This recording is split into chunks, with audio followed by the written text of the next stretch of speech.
That's a very interesting. I don't know how, I mean, being independent doesn't mean that you don't want to date anybody.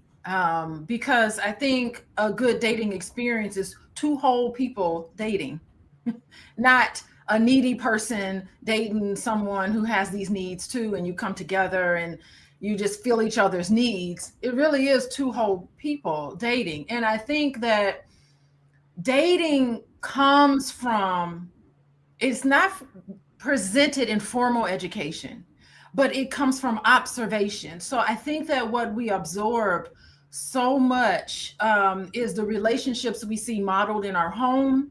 It's our parents, grandparents, whoever raised us. Second, I think it really does come from our friend groups. What are our friends doing? What is the norm about how our friends are dating? I just came from homecoming last week, and my daughter went to homecoming, and she didn't have a date, so it was just her and her friends. And but there was groups of people who would date.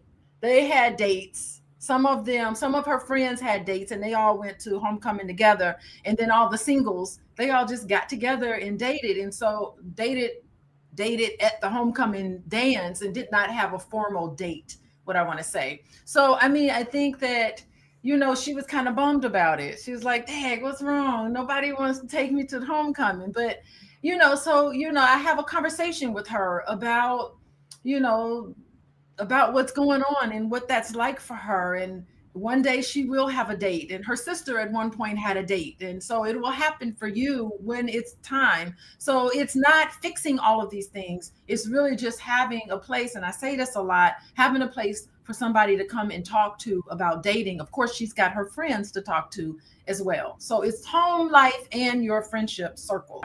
How does and or does early exposure to love and relationships influence adults dating habits? For example, if you haven't seen a man and a woman together, or if you grew up in a two-parent household, or whatever the case might be, do you think that that influences how a woman dates, or when she starts talking about it or having these conversations?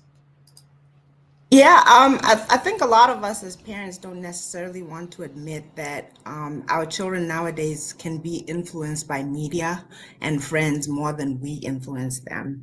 And as a parent, I try to keep that door open and try to, because I'm extremely traditional, but I try to keep an open mind about the fact that things aren't always going to be out there in the world the way that I think they should be, and I keep an open mind about that. But if we're talking specifically about dating, dating should be for marriage. It should have a purpose.